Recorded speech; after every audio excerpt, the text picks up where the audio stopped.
साथियों नमस्कार। आज 2 जनवरी है 2026 ईस्वी का दूसरा दिन।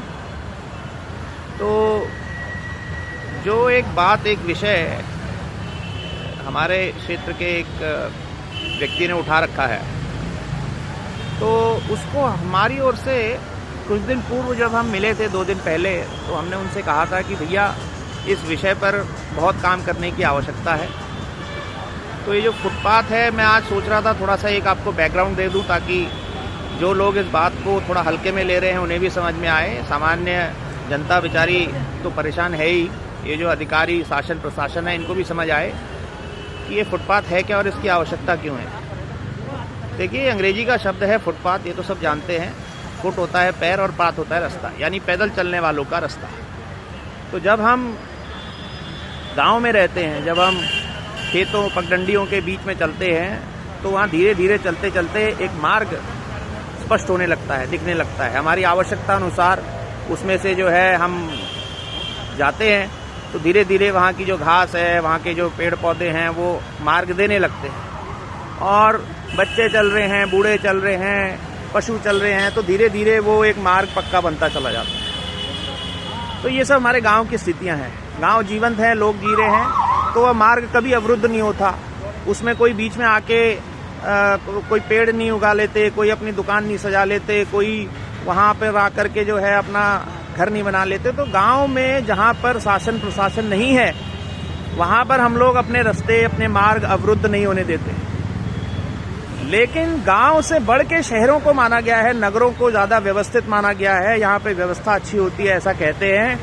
यहाँ पर डेडिकेटेड, यहाँ पर ऐसे लोग होते हैं, ऐसे सिस्टम होते हैं, ऐसी व्यवस्थाएं होती हैं जो कि उस शहर की व्यवस्था को, उन मार्गों को व्यवस्थित सुगम बनाने के लिए धन पाते हैं। उनका काम ही यही है। और यदि ऐसे नगरों में फुटपाथ ना हो, उस पर चलने के लिए रास्ते ना हो, और जो रास्ते हैं उनका मेंटेनेंस ना हो, टूटे हो, फूटे हो, अदृश्य हो, नीचे बैठ गए हो, ज़्यादा ऊंचे उठे हो हैं लेकिन उनका नज़र नहीं आ रहे हैं, छुपे हुए हैं, किसी ने अतिक्रमण कर दिया है, किसी ने अपने गाड़ी खड़ी कर रखी है, किसी ने अपना ठेला लगा रखा है, किसी ने अपनी दुकान आगे बढ़ा रखी है, किसी ने अपना घर आगे बढ़ा रखा है। तो ये मार्ग जो है, ये पैदल चलने का मार्ग जो आवश्यक है किसी भी मनुष्यों की बस्ती में, गांव हो, नगर हो, कस्बा हो, मेट्रोपॉलिटन हो, बड़े से बड़ा इंटरनेशनल कोई नगर हो, सब में आवश्यकता है। तो ऐसा क्या कारण है, ऐसा क्या कारण है कि इस आधुनिक युग में सब प्रकार की सुविधा, टेक्नोलॉजी, प्रौद्योगिकी की समझ, व्यवस्थाएं होते हुए भी हमारे इस नगर में इसकी इतनी बड़ी समस्या हो गई है? क्या कारण है? जिम्मेदार कौन है? पैदल चलने वाले यात्रियों के लिए यदि मार्ग ही नहीं होगा तो वो चलेंगे कहाँ? क्या वो सड़क के बीच में चलेंगे? आप सोच के बताइए कि पैदल चले बिना तो गुजारा हो नहीं सकता। हर एक व्यक्ति यदि गाड़ी में चलेगा तो गाड़ी से उतरेगा भी तो कभी, और गाड़ी से उतर के वो कहाँ चलेगा? सड़क पर। तो जो एक्सीडेंट होंगे उसका दायित्व कौन लेगा? जो ट्रैफिक जैम होगा उसका दायित्व किसके सर पे आएगा? तो कहने का तात्पर्य ये है कि ये फुटपाथ नितांत आवश्यक है। और जब गांव के लोग अपनी पगडंडियां, अपने गांव के रास्ते ठीक बना के रख सकते हैं, जब वहाँ कोई पेड वर्कर नहीं होते, वहाँ कोई निगम नहीं होता, वहाँ कोई नगर निगम नहीं है, वहाँ कोई PWD नहीं है, तो फिर बड़े बड़े शहरों के फुटपाथ मार्ग अवरुद्ध क्यों हैं?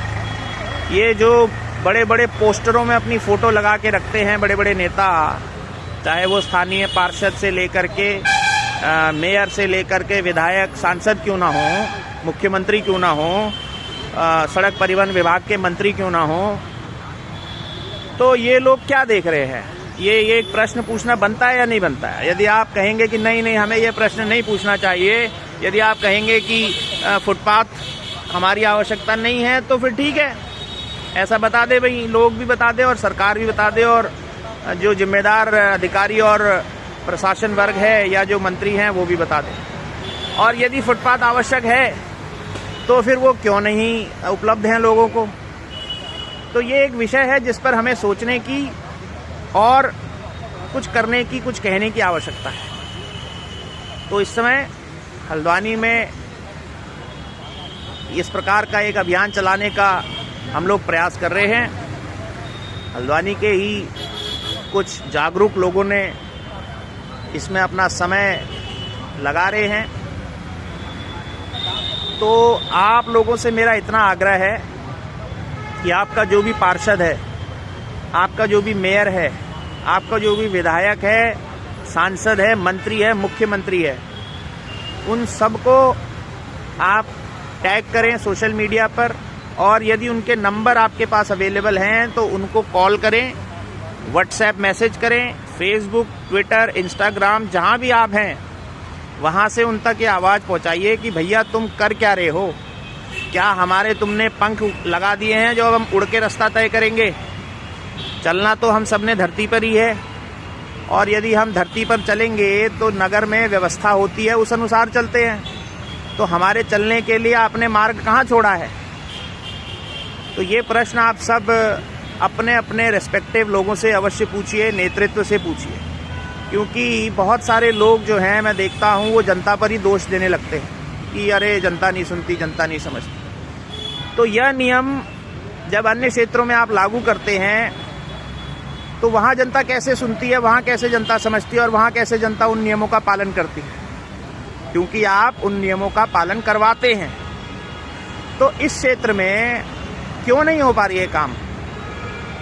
जहाँ पर फुटपाथ चिन्हित कर रखा है उसका अतिक्रमण क्यों हो रहा है, और अतिक्रमण हो रहा है तो जो शासन प्रशासन इसको देखने के लिए नियुक्त किया गया है, जो अपनी कुर्सी और जिनकी तनख्वाह और जिनका पूरा मान सम्मान इसलिए है कि क्योंकि वो नगर को चलाने वाले, सड़कों को चलाने वाले अधिकारी वर्ग हैं, पदों पर बैठे हुए लोग हैं, तो उनका क्या काम है, वे कब अपना कार्य, अपना दायित्व पूरा करेंगे।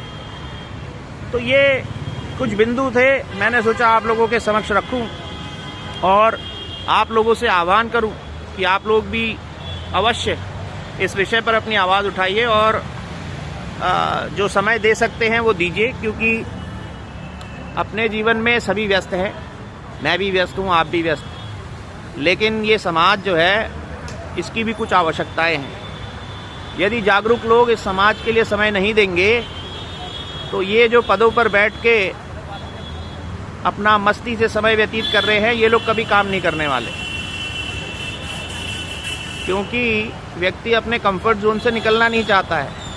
जिस आरामदायक अवस्था में वो है वो उसको त्यागना नहीं चाहता है। तो ये कुछ कारण हैं जिन पर आपका चिंतन मनन होना चाहिए, ऐसा मैं समझता हूँ।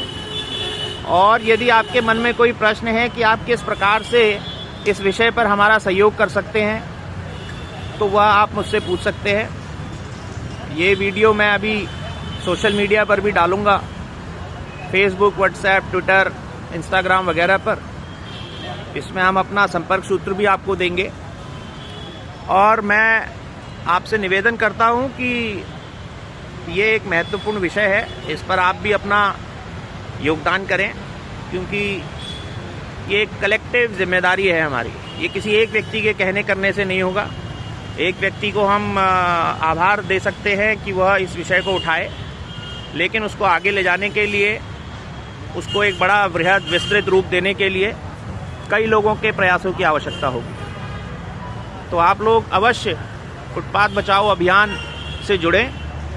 और हम लोग चाहते हैं कि हमारे क्षेत्र में ये बेसिक सुविधाएं, ये मूलभूत आवश्यकताएं हैं। रोटी, कपड़ा, मकान हमारे नेता हमें बताते हैं कि हमारी मूलभूत आवश्यकता है, तो वो रोटी, कपड़ा, मकान के साथ साथ पैदल चलने का मार्ग भी हमारी मूलभूत आवश्यकता है। क्योंकि रोटी कमाने के लिए हम अपने गंतव्य तक पैदल ही तो जाते हैं, अपना कपड़ा खरीदने के लिए बाजार हम पैदल ही तो जाते हैं, अपना मकान बनाने के लिए हम पैदल ही चलना पड़ता है। तो यदि हमें पैदल चलने के लिए रास्ते नहीं होंगे तो हमारी रोटी कपड़ा मकान की जो मूलभूत आवश्यकताएं हैं वो भी कैसे पूरी होंगी। और विशेषकर इन बड़े बड़े शहरों में जहाँ बड़ी बड़ी व्यवस्थाएं हैं, 60 पार्षद हैं इस हल्द्वानी शहर में, मेयर है, विधायक हैं, तीन आप विश्वास करेंगे एक नगर के अंदर 3 विधायक हैं, हल्द्वानी विधायक, कालाढूंगी विधायक और लाल कुआं विधायक। 3 विधायक, 1 मेयर और 60 पार्षदों का ये नगर है। यहाँ ऐसी दुर्गति है। और उसके अलावा जो प्रशासन है वो तो है ही है, कुमाऊं कमिश्नर हैं, डीएम हैं, एसडीएम हैं, सिटी मजिस्ट्रेट हैं, सभी लोग हैं। और हमारे इस हिमालयी राज्य की सरकार का क्लेम ये है कि उत्कृष्ट उत्तराखंड है, विकसित भारत का चमकता हुआ उत्तराखंड है, और यह दशक इस हिमालयी राज्य का है। ऐसा बड़ा बड़ा वादा, बड़ी बड़ी बातें हमारे माननीय प्रधानमंत्री जी हल्द्वानी आते हैं तो हमें बता के जाते हैं। तो यदि इस उभरते हुए राज्य का, इस दशक के प्रमुख राज्य, इस हिमालयी राज्य के एक बड़े नगर, उभरते हुए नगर कुमाऊं की अघोषित राजधानी जिसे हमारे पत्रकार अखबारों में लिखते हैं, यदि उसकी यह दुर्गति है तो मुझे बताइए किस प्रकार से इन बड़ी बड़ी बातों का, इन बड़े बड़े वादों का हम विश्वास करेंगे। तो मैं विनोद शाही, संस्थापक अध्यक्ष हिमालय शक्ति परिषद, मैं आपसे आग्रह करता हूं कि आप इस अभियान में जुड़ें और अपने नगर, ये केवल हल्द्वानी की बात नहीं है, ये अल्मोड़ा में भी यही हाल है, ये रुद्रपुर में भी यही हाल है, ये बागेश्वर में भी यही हाल है, पिथौरागढ़ में भी यही है, चंपावत में भी यही है। तो हमारे क्षेत्र को अनदेखा करके बड़ी बड़ी एसी गाड़ियों में घूमने वाले लोगों के वादों में आकर के हम उनकी जय जयकार करते हैं, जबकि हमें पैदल चलने के लिए ज़मीन नहीं है। प्रतिदिन एक्सीडेंट हो रहे हैं, प्रतिदिन लोग चोटिल हो रहे हैं, कई लोग अपनी जान भी गंवा रहे हैं, पशु आहत हो रहे हैं, टक्करें लग रही है, गौ माता सड़कों पर टक्करें खा रही है। तो ये कई विषय हैं। अब इनके उत्तर कौन देगा? इनके उत्तर तो जनता तो नहीं दे सकती, ये तो वही देंगे जिनको ये दायित्व है इस व्यवस्था को संभालने का। और यदि ये व्यवस्था संभालने वाले लोग व्यवस्था नहीं संभाल पा रहे हैं तो वो छोड़ क्यों नहीं देते अपनी कुर्सी? बहुत सारे काबिल लोग हैं जो यह करने के लिए तैयार हैं, उनके पास सारे प्लान हैं, उनके पास केवल शक्ति की कमी है, और वो शक्ति शासन प्रशासन से ही मिलती है। तो आपने मेरी इतनी बातें सुनी, मैं आपका बहुत आभारी हूँ। कृपया करके इसमें सहयोग करें और आवाज़ उठाएं और प्रश्न पूछें इन लोगों से। बाकी जय राम जी की, जय भगवती मैया, जय गोलू देवता।